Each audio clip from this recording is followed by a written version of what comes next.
very, very grateful that you keep coming back week after week after week. Please don't forget to like the People's Assembly page. We are really hoping to get as many followers as possible on Facebook. And as always, please tag a friend. It is a bit tongue in cheek, but tag a friend that disagrees with you, even so that they can see an alternative to the argument that they might usually see. Transport is such an important topic. That's what we're focusing on tonight. We have three superb guests, and I'll introduce them one by one as we bring them in. We're weeks into the lockdown, and with each week that passes, we are seeing the death toll continue to rise. We are seeing predictions of a further 2 million people unemployed because of this global health pandemic. The magnitude and the ramifications of this crisis are extremely hard to comprehend. And as if the government couldn't look any more incompetent and out of touch, we had the Downing Street Garden statement on Monday, which I am sure you will all agree was quite unbelievable. And I watched the briefing again tonight from the Prime Minister. It was garbled, it was confusing. You know, you see on social media a bit of an explosion, saying, all right, okay, I'll be able to go to Primark, but won't be able to see me mum. Just like strange contradictions in some of the guidance. But I think fundamentally this week, no more can they try and emulate or occupy a space where they are pretending to be of the people. What a farce. I think this is program part 12, and we have every single week tried to explore an issue that is going to make sense of the crisis for us. Tonight is no different. We're going to talk about transport. I just want to say a couple of things. So the People's Assembly, thankfully, and like amazingly and very positively, are kind of exploding in the interest in the number of groups that are setting up. We've got Durham, on the 9th of June, the first ever meeting of the People's Assembly in Durham. And there are loads of others. There's been a huge demand for a relaunch in London, and we promise we are finding a date for that as we speak. So if you want to get involved, all you need to do is go to the People's Assembly Facebook page and make sure that you message them, and they'll point you in the right direction of a local group. Before I announce our first speaker, has anybody heard of the Boo for Boris on a Tuesday night?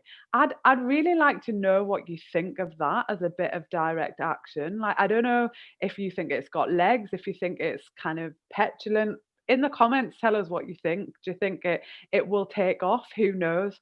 The first speaker that we have tonight is Anjum Mirza. He is a train driver and ASLEF branch chair.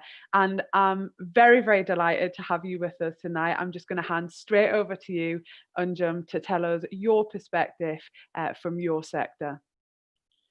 Thank you, Laura. I guess it's really to go to the beginning of the lockdown. It's not to the beginning of this this crisis, because, of course, we all know how late the government was to respond to this and the thousands of deaths as a result of that. So at the beginning of the lockdown, the way, to be honest, the way the London Underground responded to it was absolutely appalling.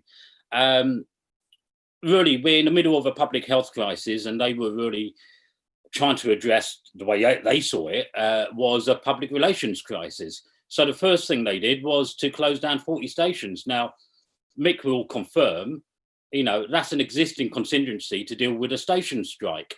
And the problem was, the virus wasn't forming picket lines across London. It was actually spreading far and wide and very fast. And London Underground was a key transmission belt. So the response was absolutely appalling. It was a combination of, you know, close 40 stations, we're keeping London moving, and it was a complete and utter nonsense. In fact, it was dangerous. To close 40 stations really means you're redirecting passengers over to other stations, increasing the level of overcrowding and the possibilities of increased transmission. It was completely bonkers. So really, to tell you the truth, the workers had to take control of the situation. We had to really clear the decks, so to speak, ramp it all down, get the services, right down to a minimum. And essentially, what we did was we got it up and running for essential workers. And that was something that we did right at the beginning. We took control of it. We fought and we continue to fight for every single safety measure, for every single safety item of PPE, you name it. Everything has been done through the workers and through the unions. Management's next response was to really bring in rosters for the workforce. They brought in this emergency timetable. They called the COVID-19 timetable and associated rosters.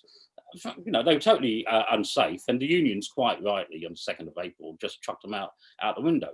And then on the 17th of April, we had the distressing news about at that stage, I think it was 14 bus drivers that had died.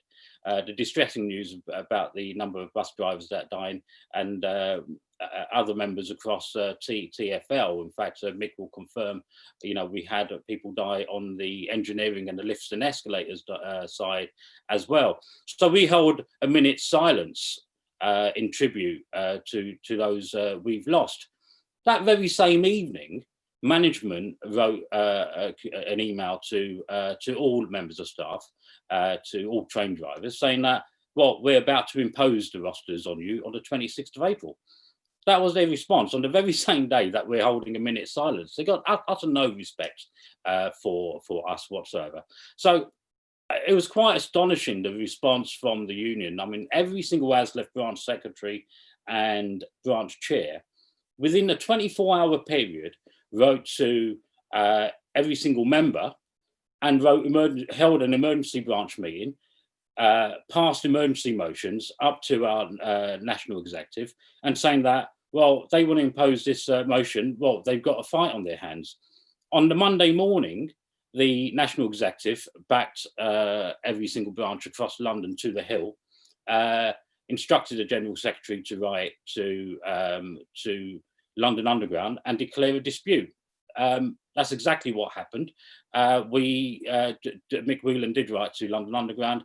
We were in dispute. By Wednesday, management had folded. Now, the lesson there is actually that's why you need to join a union. We can, where we take up these fights, not in terms of just our safety, but these fights, we can actually take on management, and we can actually win. We have a kind of a peculiar situation at this moment in time, whereby they have increased the level of service after the appalling address from Boris Johnson on the 10th of May. And first week was chaotic because we had an increased level of passengers. You saw that the passengers were exactly those that are highly represented amongst the COVID dead. They were poor, they were black, they were migrant, they were construction workers, and they're forced onto our carriages. What's happened since, of course, they've ramped up the service further still, but they haven't imposed the rosters on us yet. They're still maintaining a special service. Next week, they're looking to impose the rosters, and we'll see what happens. And there's two things here. Firstly, London Underground's risk assessment, and all unions and the RMT, ASLEF and TSSA have rejected this, because the first mitigation for any member staff contracting COVID-19, the first mitigation is, and I'll quote, London Underground is following government advice. Well, thanks very much. These are the people who are responsible for the highest death toll in peacetime Europe. And as of this week, I saw the Financial Times today, is at the top of the highest death rate per capita. So I'm sorry, we've got no confidence whatsoever in the risk assessment that actually uses the government advice as a way of reassurance. We do not accept that whatsoever. Now, that's probably London Underground's way of defence in a future public inquiry, where effectively is we were following orders. It's not, frankly speaking, it's not good enough. But it's also, in terms of what they're doing now, in terms of pushing forward further an increase in services, and in concert with the government increasing passenger service, essentially they are now complicit. They are now complicit in a circumstance where the R rate of infection is hovering around 1, and they are complicit in actually creating the conditions for a second peak and thousands more, risking thousands more of avoidable deaths. So let's be quite clear.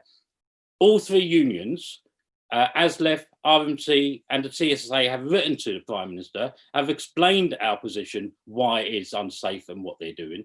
But what we're also doing is we're trying to extend our solidarity amongst every group of workers and every community in actually fighting back. And that's why I'm really, really proud that ASLEF yesterday, the Executive Committee, has agreed to throw its full weight behind teachers and the 5 tests to the government before schools open wider on Monday, and indeed our full support to the People's Assembly and a call to stay away, to stay at home and save lives. Because ultimately our goal has to be to fight to save every life, but also to ensure no one is left alone to fight alone.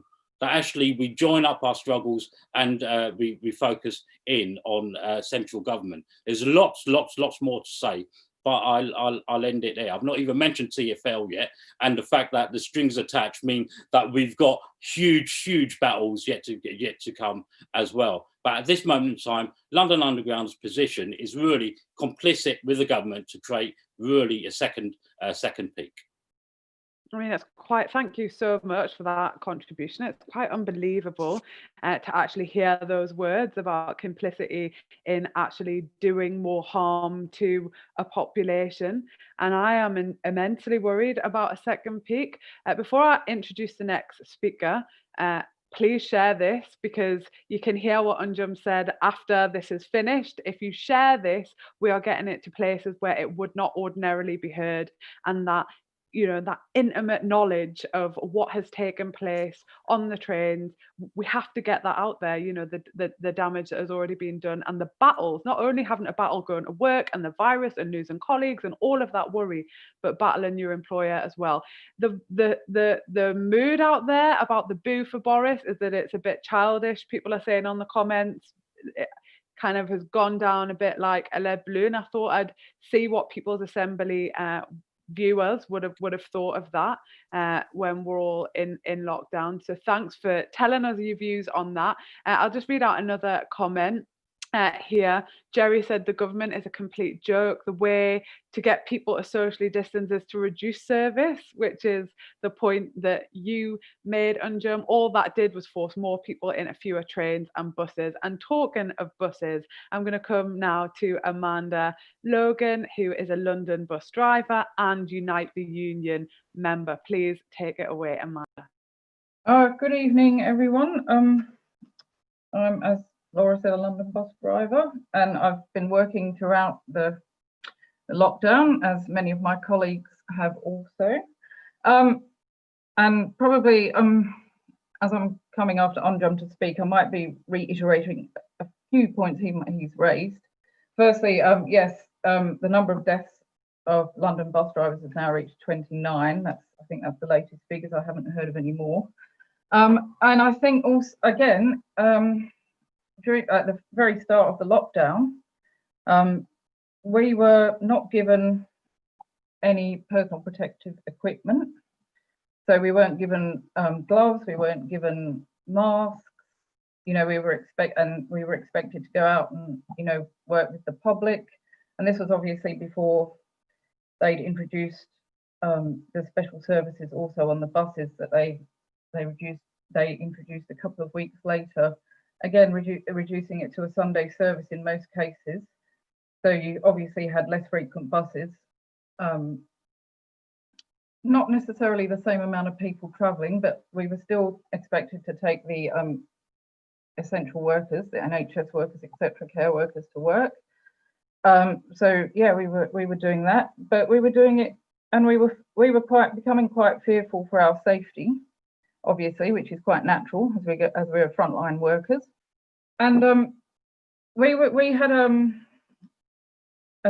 sort of a demand to get our masks, and the union, along with TfL and the various bus companies in London, of which there are, I think, are about 17, put out a communication to us via our various employee apps that each company has given their employees, to say that actually, no, there is no evidence to say that masks actually offer any protection.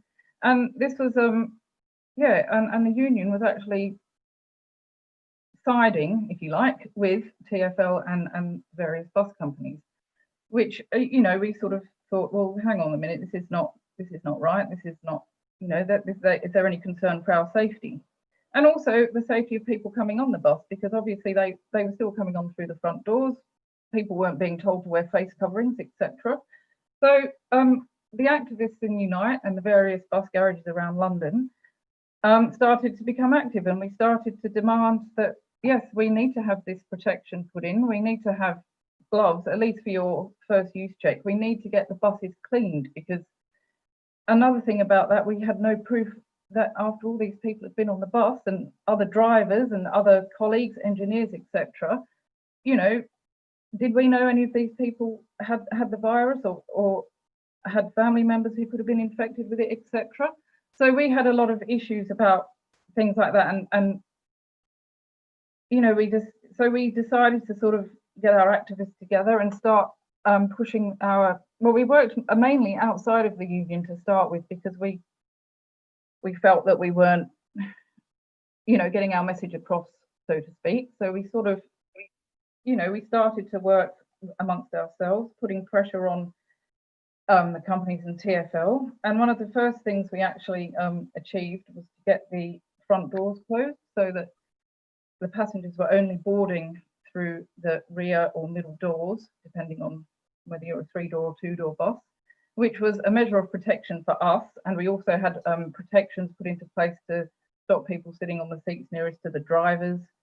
You know, there were stickers in the bus saying, please don't come up and stand next to the driver, etc., etc. So we actually got, and that therefore enabled people to travel for free. So people were actually traveling on the bus for free. Those essential workers that we were carrying to get to their workplaces were traveling for free, which was obviously a bonus for them as well. So yeah, with our activism, we achieved that. And then we were still in the position of not having gloves and not having the cabs cleaned, or any proof that we had actually known that the cabs were clean. So then they introduced little things that were put into the cabs after the cleaners had done it, to say this vehicle has been cleaned properly with an antiviral solution, so that, you know, we were guaranteed it was clean.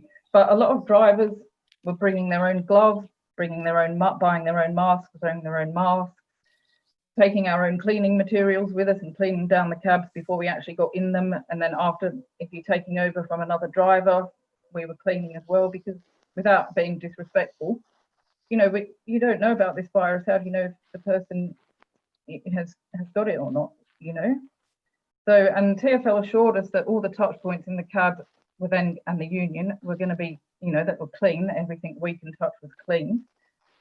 And then it was about a month ago, my company and other companies provided us with rubber gloves, or, you know, the sort of surgical type gloves. So we actually sort of got our demand on that as well, so that when you're doing a first use check, you can wear your gloves, check all your bus, make sure everything's clean everything. And then I think in my company, about 2 weeks ago, we got face masks. First they were giving out individual, you know, 2 a day, so you could have one for your first half, one for your second half. And obviously they realized that's not going to quite work, so we demanded, so now we're all given a box full of 50 masks, so that we can use them while we're driving, and they're not going to, you know, they last for a period of time while we're still working. And there were other issues around the garage as well about hand sanitizers. TfL had ordered hand sanitizers to be put into the garages, and obviously they've been empty and they're still empty. So goodness knows what's going to happen with those. But they did issue sanitizers in a small bottle each to each driver. So we've got those. And I just like to say that, like Anjan was saying, with you know, when you come together as sort of union members and activists, I mean, you can achieve your demands if you work for it and you keep putting pressure on, and that you're if you're well informed as well, because a lot of it is coming down to people not being informed. So it's also good that you've got a group of activists who can get this out there to the other drivers, and then you're making them aware of these issues, and it's a lot easier for us to be able to push our demands, and it's a lot harder for them to say, actually, no, this is not going to happen, because we're demanding that. Having said that, they are now sealing all the cabs off. Oh, time's up, so I've got to go. Thank you for listening, and if you've you didn't honestly, Amanda, it's absolutely fine. You didn't need to stop that quickly. It is I think just generally, like, what I'm getting from you is just this. It just feels like a huge mess, and everything has to be battled for, and really high levels of anxiety, and worker stress, and just this unstrategic approach. And we know that health and safety guidance was weakened, so it talked about the 2-meter rule where possible, it not having to be strictly adhered to. And of course, we know how essential that is. People talk about contracting the virus through droplets in the breath and speech, and all other kind of types of communication, and it being shared on the hands. And this idea that you have to scrabble around for PPE is quite unbelievable. I'm just going to read out some comments from people who have been watching, and I think this is a really important point. Ben said he would really like to know how we remember transport workers who have died properly, and I imagine that's the same for all workers. It cannot be that these people just go unnamed, that it's not written down and memorialized somewhere. That has to be a priority of the movement as we emerge from this crisis. And Anjum talked about solidarity with the teaching unions, teachers, support staff, caretakers, parents. Well, on Monday, the People's Assembly are running Not the School Run event at 8 a.m. till 9 a.m. with trade unionists, parents and young people, in solidarity, like a kind of moral support when people aren't taking part in the school run and are keeping children at home, because it is widely acknowledged that it is not the right time to send the children back to school. Our next speaker, I am so delighted to have you with us, Mick Cash, the General Secretary of the RMT Union. It is a real pleasure. You look like you are in beautiful surroundings. I know you've been probably on Zoom call after Zoom call after Zoom call, so thank you so much for joining us tonight. Over to you, Mick. Don't I? Yeah. Thanks very much, Laura. Thanks very much for organising this event. Yes, I'm in a garden, but it's not a rose garden. It's in my back garden. I think it's the first time I got out of the house today, doing a lot of discussion, working from home. I'm one of those workers who has to work from home. The one thing that's impressed me from day one about this crisis is the amount of workers who have been going to work day in, day out, making sure we're all okay. I learned a lot. I think we've all learned a lot about our society as a result of this crisis. And one thing is about how broad a definition of what key worker is going forward, which is something we're going to have to make sure we continue to push forward on. We always thought and knew that our hospital workers, NHS workers and care workers were important, firefighters and police, important, ambulance workers. But then in this crisis, we found that definition has moved exponentially.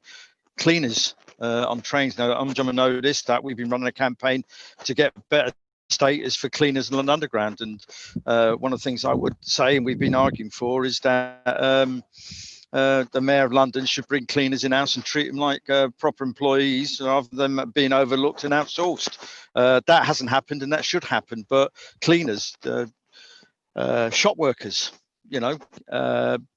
posties, the workers who collect our refuge, the ones who are delivering stuff whether they're from the supermarkets or whether they are ones who are delivering vital goods to us, have made sure that we can continue. And I don't think that's going to be forgotten, the other side of this crisis.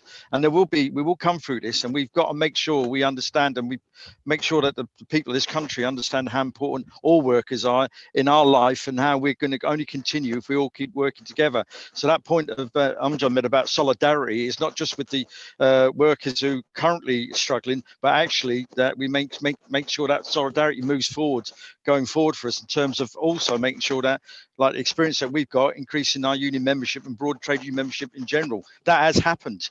I mean, one thing that I've noticed as well from this is that this government was complacent going into this crisis, and we're all doing a lot of catching up, but there's certainly been chaotic coming out of it. And we are in that easement phase, and what we've had to do as a trade union, which operates in very fragmented industries, and we've been successful in some places better than others. So on rail, we created an industry-wide forum that sat down and worked through a whole of issues so we can get common standards across the industry. We as trade unions are working together. I have a morning call with Mick Whelan and Manuel Cortez and Harish Patel from Unite, where we sit down together and work what's going on. And that's been happening every day since this crisis happened. We're working together. I mean, I noticed that the government talking to us more often, and you'll understand this, Laura, bearing in mind what happened last general election, where we had hopes that we were going to government that was going to work more with trade unions. This government is talking to us more at the moment in time, more out of convenience than conviction, I would say, though. You know, and I don't expect it to last, because one of the things that we also have to remember is, coming out of this, we're into an easement, we're into that situation where it is chaotic, and we've got to continue to do what we're doing, fighting for our members, and in our case for our passengers as well, the people who use our services, to protect them. What we do is protecting passengers as well as protecting workers, and we've been giving clear messages that you can't have safe social distancing on trains, and the same on buses. And you know, listening to Mandra about the bus drivers, bus workers per se, they've been the hardest hit proportionally, I think, as well as taxi drivers, and actually but bus workers in particular, than any other worker in our workforce. And I talked to our friends across the water in America, New York, TWU, Transit Workers Union. They have the same. Bus workers in the main are suffering more and having a bigger impact, and dying more than as a proportion than others. And there has to be a reason for that. And we've got to get to figure out how we can deal with that. Rail workers, we've seen some die 10, and every death is really sad. And our job is to make sure that that number doesn't grow. And we're doing all we can to do that. So protect personal protection equipment, giving clear advice to members. If it's not safe, don't work. Giving clear leadership around and clear messaging has been really important, and we're going to continue to do that. We are now in a situation where we're trying to manage the phase of coming out of lockdown to look after our members. Ironically, by the way, the one thing you need with social distancing is space. And one way of doing that is by regulating who goes onto trains, and actually having more trains so that you can have less people go on, but that means you have more space on trains. So it might be, ironically, one of the things that you might want to see is an increase in trains to allow more, the same amount of people to get on, or slightly increase. So as this goes through, the government, we don't know, have got a plan. They've got an economic goal. Their objectives are all around the economy, not necessarily about the safety, although what they don't want is bad news around safety. What they are trying to do now is push the economic agenda. Our job is to protect our members and actually also make the users are safe. Because if you've got an unsafe rail network or a bus network, all that becomes is a conduit to spread the virus further. And we need to recognise that and understand that, because we're all worried about a second phase. And there is a number of phases. We've got lockdown. We're in the easement mode at this moment in time. We'll come out of this. How long that lasts, we don't know. But one of the things we've got to recognise and understand as a movement, and a broader movement, is that this is just part one. Phase one of what is going to be a very difficult period for us. We're seeing employers getting opportunistic. We operate in ferries, as you know, crucial to the economy of this country, crucial to making sure we're getting goods. We're seeing people like P&O get rid of 1,100 jobs and using the opportunity to have a clear out and to cut costs, to maximise their profits coming out of this crisis at expense of UK seafarers.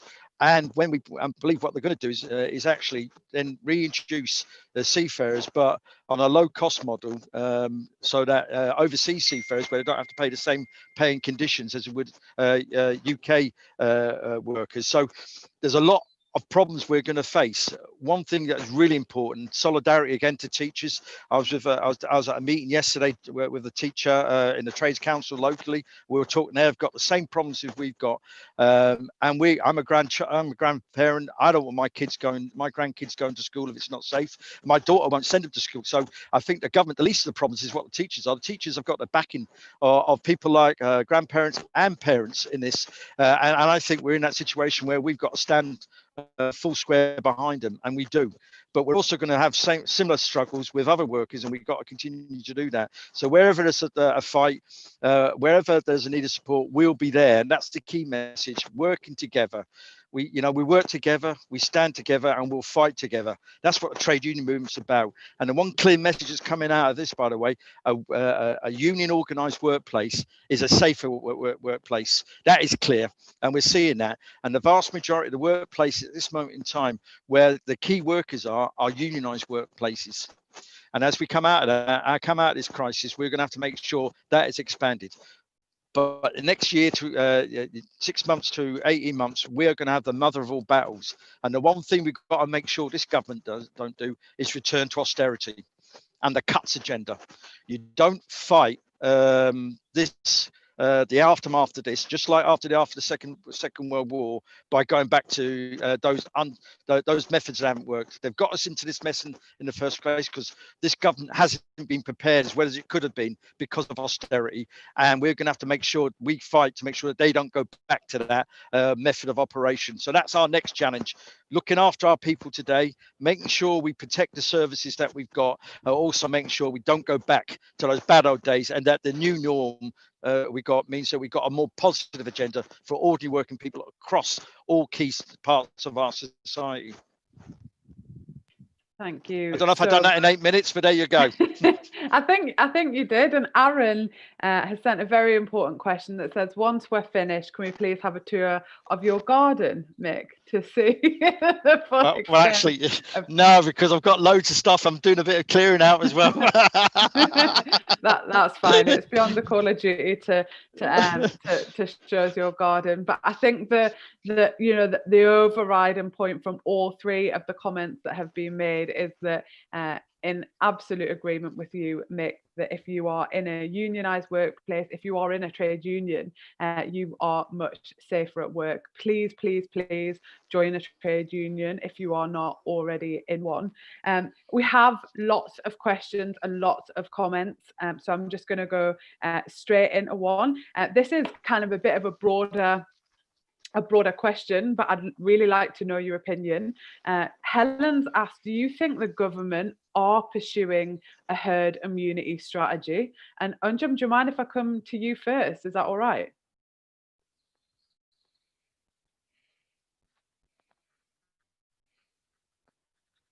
It's going to be like the phrase of the century. You're on mute, isn't it? That's going to be the phrase of this lockdown. Take it away. Yeah. Technology. The simple answer to that is yes, they might have dropped the whole usage of the term herd immunity, but for all intents and purposes, that's exactly what it is. And you see that in terms of the transport. It's come up again. Surely you need more trains, you need less passengers. The thing is, the way this works is really simple. The first stage was to clear the decks, and that's what we did, and then get the service up running for the key workers. Beyond that, what you do is you invert the relationship between services, i.e. you increase, and passengers, which you decrease. That is the only way you're going to maintain social distancing. What's happening now, though, is that when you go back to full capacity, there's a finite number of trains, there's a finite number of stations, there's a finite number of platforms.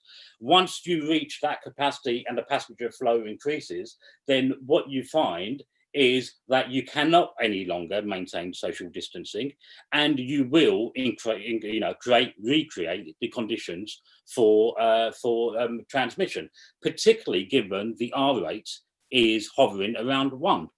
And this is the key indicators. Interesting tonight's thing from Boris Johnson was actually that factor about the R rate wasn't in there, but it is hovering around 1. So this is a serious danger. And yes, in terms of herd immunity, whether they use the term or not, de facto, yes, it is, frankly speaking.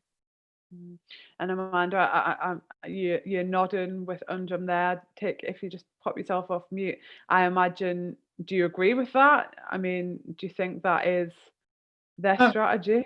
Yes, I think that's probably what they're trying to do. And I also think, going back to the opening of the schools, I think obviously they want to open the schools so that the children are back at school and the parents can go back to work. That's what they want, isn't it? They want people out at work because, as Mick said, they're focusing on the economics more than people's safety and workers' safety, people's safety, children's safety, everyone's safety. And about what Anjum said about services, obviously you've got to increase the services so that you've got the social distancing. Otherwise, you're going to have people crammed on. I mean, even now when I'm taking people to work in the morning, it's quite busy. I had to miss stops today, so I couldn't let people because you would be okay. We've got a limit, 25. So and Mick, it is quite a big claim, isn't it, to say that whether it is a consequence of the weak guidance or a deliberate decision that the government are pursuing herd immunity. What's your take on this? Well, I mean, you used the word strategy, and the one thing I would say about this government, I wouldn't use the word strategy and in the same breath as saying this government, this Tory government, because I don't think they have got a strategy. I think they're very reactive. So, have they a plan to use herd immunity? I wouldn't say one way or the other. I just don't think they have a plan. That's my sense about it. They're reactive all the way through. Now, the herd immunity might be one of the causes that they wouldn't mind seeing happening, but I don't think they're planning for that. I think they just don't know what they're doing, and they're reactive all the time. And that's a bigger problem, I think, for us all, in that the way they're dealing with this, because we're seeing that when a lot of it's been driven. I don't know if it is out of Rose Garden, as Garden's the theme tonight, by the way, in number 10. But we've seen it, and I was talking to a teacher yesterday where we've seen the exact same, where we're talking to one department trying to solve problems and get work through how we can safely get services back and running. The same's happening on teaching as it happened on rail. Then number 10 do one thing and the departments are doing another thing. So I don't think I don't think they mind if herd immunity happens, but I don't think they've got strategy or a plan, because they just don't know what they're doing at the end of the day. That's my sense. I don't know if that reassures anybody. It certainly doesn't reassure me. Whether it is deliberate or not, the death rate in the United Kingdom has been unbelievably high, and we have seen a catalogue of failures, and they have lots of them being detailed tonight. So a failure in PPE, a failure to lock down quick enough, a weakening of the health and safety guidelines, the failure to get a grip on adequate PPE, a catalogue of failures. And this is repetition throughout all of the comments that I'm looking at as you are speaking. People are saying, and this is my next question, Zoe said the government cannot be trusted. Do you agree with that? Let me start with you, Anjum, again. Like, do you have any trust left in this government, if you ever had it in the first place, that is? I didn't have it in the first place, and I certainly don't have it now. I mean, no, because it's not just a catalogue of failures. They are liars. They do lie, and we've seen that quite blatantly this week with the Cummings affair. I mean, it's that the lies and the narcissism, really, because one of the things that's come out of the lockdown is the level of social solidarity that's been built. You know, so we've got social distancing and we've got a level of social solidarity. We'll have it at the end of this meeting when people clap for the NHS. And, you know, Mick mentioned earlier in terms of reconstruction after the Second World War, one of the key features of that, of course, was the NHS. And the NHS was founded on a very, very basic principle, a very fundamental principle, is that you don't treat the wallet, you treat the illness. And what's happened here is that in the run-up to this pandemic, is that we've had the years the locusts have eaten away the NHS, the whole concept of universal healthcare has really kind of accelerated and exacerbated the crisis that we've got, and it continues. See, this idea of a Panglossian future where, you know, all is for the best in this best of all possible worlds. Well, frankly speaking, no, it's not for the best, and it's not the best possible worlds. We are going to have to fight for something fundamentally different, because they are continuing an agenda. This is a strategy whereby the attempt to manage as opposed to suppress the virus has led to a situation whereby we've only now got a system and a strategy around testing, tracing and isolation. It's appalling, by the way. It's utterly useless, and it's been outsourced. It's been outsourced to Serco. And Serco, we know, are liars. We know they've been fined, what, 19 million for, for fraud and etc. This is precisely the point whereby we need universal healthcare, a locally rooted healthcare system, not just in terms of tackling the virus here and now, but as a preventive measure for any future health crises as well. But they are fundamentally undermining every single gain we made at the end of the Second World War. They're undermining that, and they're doing that still now. I think that is strategic, actually. It seems like whilst activist communities work as a fighting on all fronts, there are some aspects of political opportunism, you know, so services that we know are being privatized in the crisis. And it is hard, isn't it, when your primary aim in your workplace is to protect workers, to make sure that they are safe, to make sure that they are supported. I mean, Amanda, do you have any trust in the government? Definitely not. No, I don't trust them at all. To be honest, I don't think they have.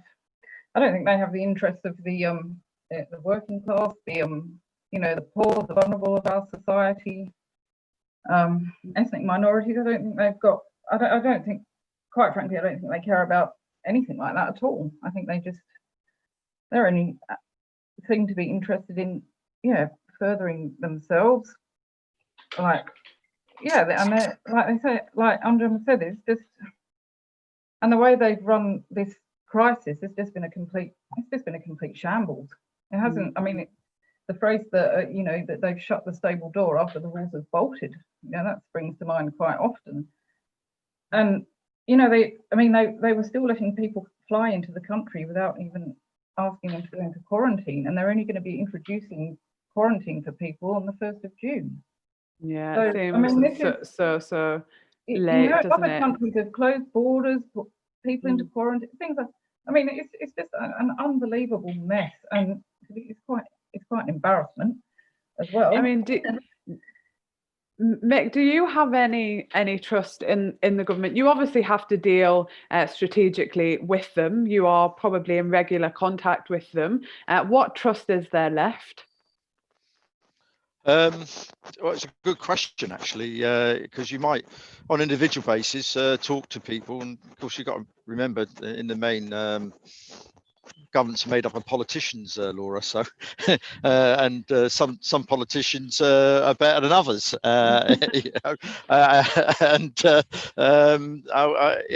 it's one of those sort of things that I spent a number of my years now as a full-time official of a union dealing with politicians of a number of different ilks, and do I trust this lot? No, I don't. But I think their bigger problem, and trust is bad enough, by the way. If you ask normal people, I don't think they do trust him. But they're the only government we've got, and so in situations like that, people say, well, they'll give them plenty of latitude. They won't give them. They give them latitude in coming into the crisis. I think there's less coming out of the crisis. But a bigger problem is not only trust but competency. Are they a competent government? And I tell you what, as Amanda just referred to in some of the stuff that she's seen and myself, huge question mark of whether they're competent. huge question mark. Mm. I don't like using the word inconfident, but huge question mark about their competency. Well, it can't be helped but be said, can it? We know that there was Operation Signet, I think it was called, which modelled what would happen in a global pandemic, what would happen, what would be the effects of that on the UK and the systems, and they've never published that final report, probably because it outlines many of the fragilities that we've seen in this crisis. This has been layered on top of austerity. Austerity creates that fragility. We know that for sure. I just want, there's two questions, and we only have like about 5 minutes left. I just want you to try and combine them, if that's okay. It's from Josh, and the other question was from a variety of people, but Josh talked about how do we really fight back? How do workers beat these attacks? Is one element. The second element is, I suppose, what are or is the overriding demand from your sectors? And I know that's difficult because I'm talking about transport altogether, but what would your kind of rally call? How are we going to beat these attacks, and what are the demands? And Anjum, over to you, if you can go first. Those are huge questions, actually. So let's try and combine them. Right, in terms of fighting back, first thing is join a union. Seriously, Mick's has already said it, where you're organised, you've got a safer workplace, organise now and join the union is absolutely essential. The other aspect of it is actually organise wherever you are, whether you're at work or indeed you're a worker and you're in the community because you're at this moment in time, you're not at work for whatever reason, whether you're shielding, whether you've been furloughed, whatever reason.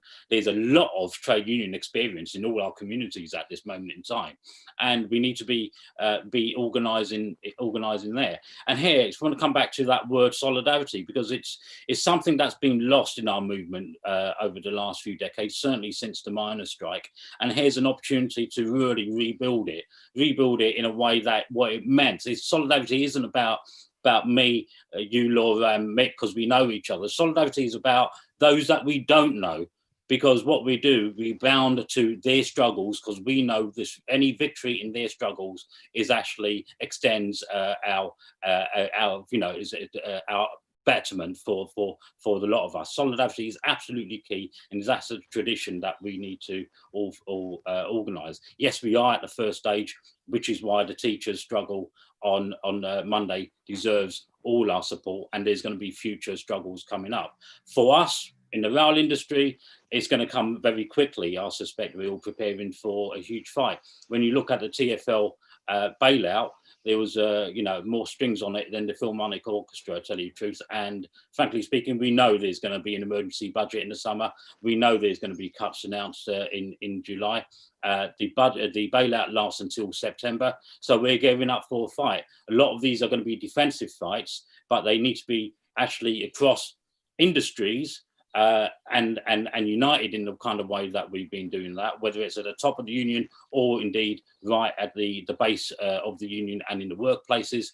But it needs to be cross-sector as well. Every single fight that we have in our industry extends to the NHS, to teachers, and everybody else in that respect. That's how we've got to operate nowadays, and that in itself will give us a glimpse of what kind of society we want, because we're not going back, and we don't want a new normal which is really a variation of the old normal. We want something fundamentally different, and that is where workers actually are in control. I can hear people clapping virtually out there at that, and I think the point about solidarity is that it is about a practical solidarity is about doing. It is about, and as you said, Anjum, doing for those that you might never meet ever in your life, but it's about those bonds between work and people. And Amanda, it's been very, very clear, so you might or might not want to repeat it, but joining a union is the first practical step. I, like you, I'm a Unite the Union member. It's an incredibly important thing to do, to join a trade union. But what else? How do we beat these attacks? What are the demands from your sector? Yeah, well, again, I'm probably going to agree with a lot with what Anjum has said, because obviously we come under TfL as well as the underground. So we've already mentioned with on our bus drivers group, our activists, that yes, we've got to organise, because we know we're going to have a fight on our hands. I don't think at the moment, I don't think the bus industry is going to in London is, we don't know what's going to happen, but we've got to be prepared that, I mean, we're all aware of the fact that the money is not coming in anymore. And yeah, so I'm just going to sort of reiterate what Anjum said. If you're a member of a union, get active. If you're not a member of your union, join one and start organising, because we're a lot more powerful together than we are as individuals. So that's my contribution. Thanks so much. And the last word is with you, Mick, of tonight. We've got a couple of minutes left. How do we beat these attacks? What do we do coming out of this crisis for the transport sector and the wider movement? Well, I think the first thing we've got to recognise is that we're fighting back now. We haven't stopped fighting, and if we haven't done what we've done, the situation will be a lot worse than what it is. So we're fighting now. We've got to keep fighting, and we know that there's going to be demands for cuts later in the autumn, and we're going to have to set our stall out to oppose that in every way we can. It means that we've got to keep together, as Amjad said, the solidarity. We've also got to unite around a broad program for workers. There was, before this crisis, 30 million working people in this country, only 6.5 million in the union. We've got to deal with that, and to do that, we've got to reach out to those communities. But ultimately, we're going to have to say to this country at large, by the way, as we're coming out of this, those key workers who've supported us during this crisis and kept us in sustenance, kept us alive, kept us in a place where we've managed to survive this crisis and this virus. They've supported us. We're going to have to return the favour and start supporting them when the attacks come on them, as they will. And they certainly will, and we've said it so many times on this programme, but those people that we are about to go and clap, who include, people on your screen right now, have demands. Unite will be fighting tooth and nail in every workplace to make sure that workers get what they want, same as the RMT and ASLEF, and they deserve our unconditional solidarity after this, because they have nursed us, they have taught us, they have fed us through this crisis. I cannot thank all three of you enough for shining light on your sectors, the trains, buses, and transport overall. Mick, it is certainly a key battleground in the whole coronavirus pandemic. We at the People's Assembly offer you full solidarity. We just are so grateful that you've given up our time. 2 really quick shout outs before you go and take part in the clap, if that's what you do. Activist School 2020, People's Assembly, to learn much more about how to actually do, not just listening and thinking, but how to actually organise. Saturday 20th of June, 1 till 4, not the school run on the 1st of June, in solidarity with those people not going to school between 8 and 9. And next week, it's a youth takeover, which I'm sad to say means I'm not allowed to be involved. I've got no idea why. I thought I was still part of the youth, but apparently not. So you're going to be hearing from an amazing group of young people about their political priorities, how coronavirus pandemic is affecting them. But for now, for tonight, thank you so much, Mick Cash, Amanda Logan, Anjum Mirza. You have been great. Good night and good evening. Good night. Thank you very much. Bye now.